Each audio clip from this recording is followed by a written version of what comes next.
episode of Crazy Craigslist Stories. This is one of my favorites. My Uncle Tony.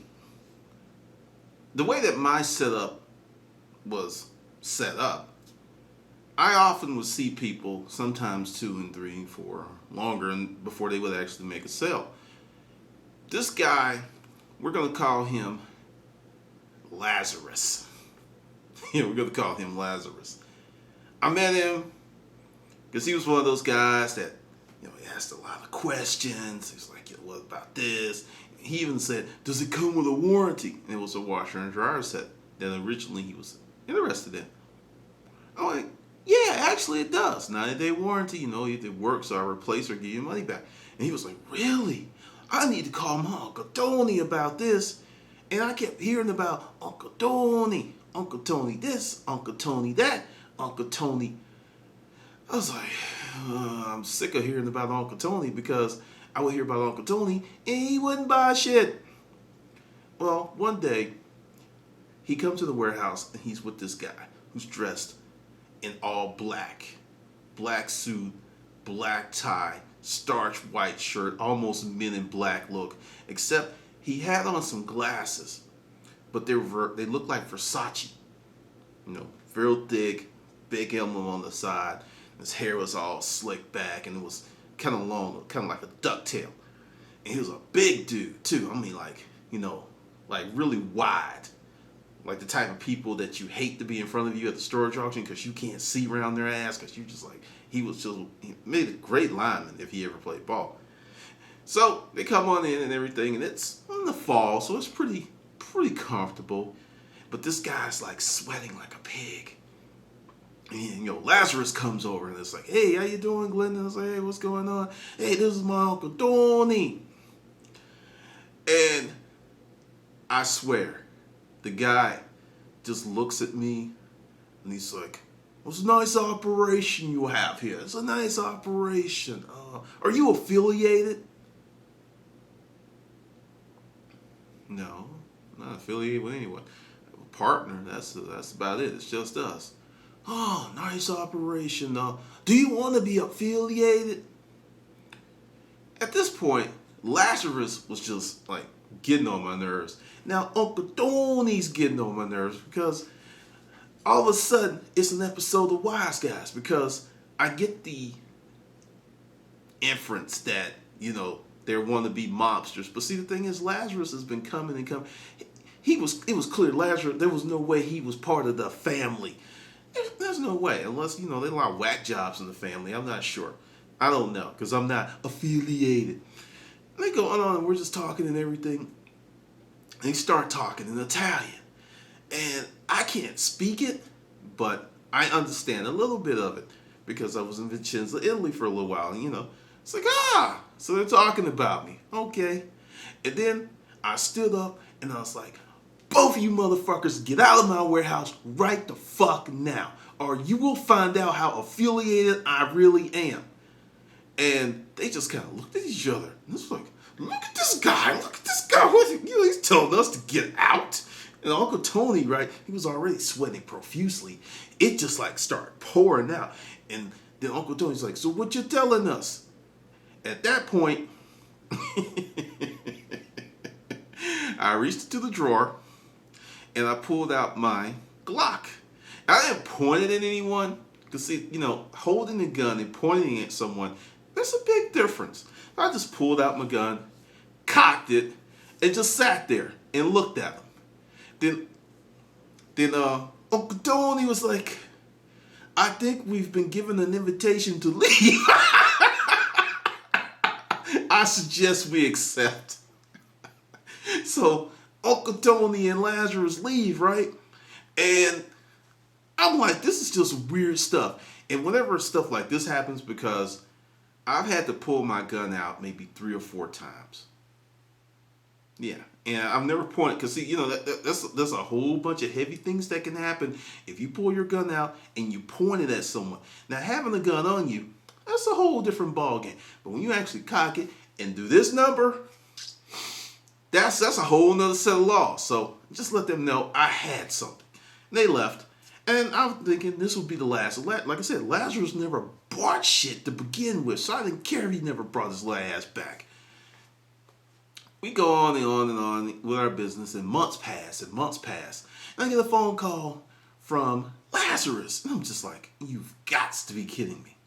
You've got to be kidding me. And he's on the phone, and he's like, I think we've had a disagreement. I was like, no, you and your Uncle Tony were fucking talking about me, man. I didn't appreciate that shit in my fucking business. And he's like, Uncle Tony and I, we've been talking about that because, when did you learn Italian? I was like, I don't know Italian. I used to date an Italian chick back in the day, and I understand a little Italian. I know what the fuck you said. Actually, I had no clue. I know that I was mentioned in reference, but, before that and after that, just body language, tonality, it was nothing positive. So I just went with it. Because, like I said, Lazarus was getting on my damn nerves anyway. And it's like, we want to offer you an apology. I was like, what? What do you want to apologize for? It's been months. I had forgotten about it. Was glad he was gone. And it's like, yeah, we want to offer you an apology. I'm sitting there like, oh, God. Because understand, I never pointed the gun at him. I just pulled it out. Because, just for you law freaks out there, having a gun on you and then pointing at someone are two different things altogether. So he was like, hey, and at this point, I'm just sitting there like, I don't want this fool to come back. Because, I was glad to be rid of him. He was gone. He was out of my hair. Because as we go along with crazy Craigslist stories, there are so many people that there's so many stories. There's so many people because the upscale garage sale was an ongoing concern, and I had a lot of regular customers, and there was a lot of madness. So I'm on the phone, and it's like, hey, you know what? I'll accept your apology. It's done. You have a nice life. I'm going to keep living. Click. I thought it was over.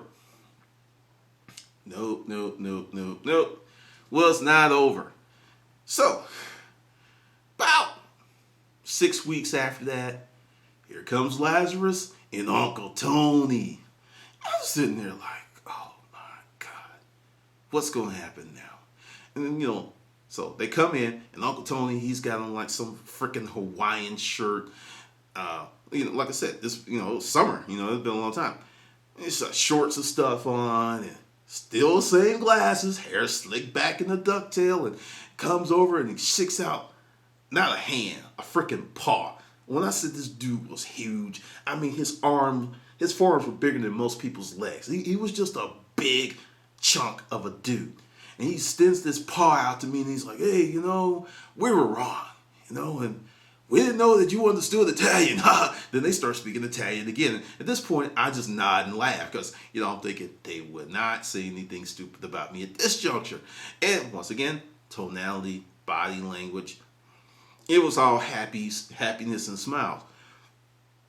So they're coming in there, and Lazarus was like, yeah, we've been looking. You've asked a lot of nice stuff. Where did you get all of this stuff? At this point in my storage auction career, I would never, ever tell anyone where we got that stuff. So the standard line was I do estate buyouts. People pass on, they're moving. I scan the garage sale, which I actually did, but on a very small level. Because like I said, 90% of the inventory came from storage auctions. So I was just going through that and everything, and Uncle Tony and Lazarus are looking around, and they need some stuff. And it's clear that these guys are not mobsters. They're not. They're not even close. They're wannabes or whatever it's called. And they start buying stuff. Like I said, Lazarus never bought anything. He would just call me up and ask me a whole bunch of questions. Now, when I say they weren't mobsters, I don't think they were affiliated with the Italian crime families. But I do begin to understand that they are criminals.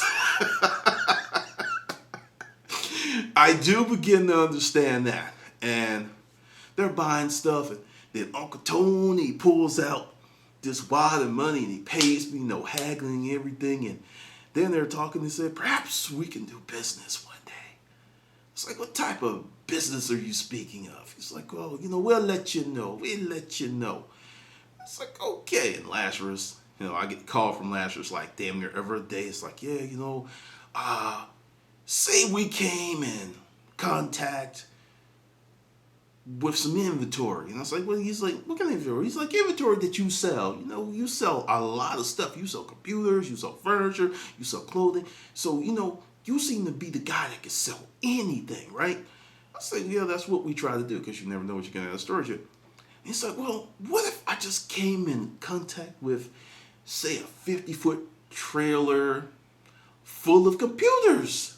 I was like, at this point, the hair on the back of my neck just stood up because 53-foot trailer full of new computers, and he just happens to come in contact with that. At this point, I can't lie. On one level, it sounded very intriguing. I'm not going to sit here and go, oh no, we can't do that. Then, after the little black angel got his ass kicked by the white angel, I was like, hey, Lazarus, I can't do that. Understandably, I appreciate you for thinking about me. I really do. But I really like to know where my stuff comes from. And this is very, very sketchy. Don't take it as an offense. You and Uncle Tony, y'all have a good life and understand. I just can't do stuff like that. It was like, I understand. You're forthright. I like that about you and everything. But, well, a few weeks later, I'm scanning the newspaper, and it's Lazarus and Uncle Tony busted for stealing trucks. And it was more than them. It was like 6 of them, and I was just like, oh my God. If I didn't have some morals, that could have been my little chocolate face up there on the newspaper.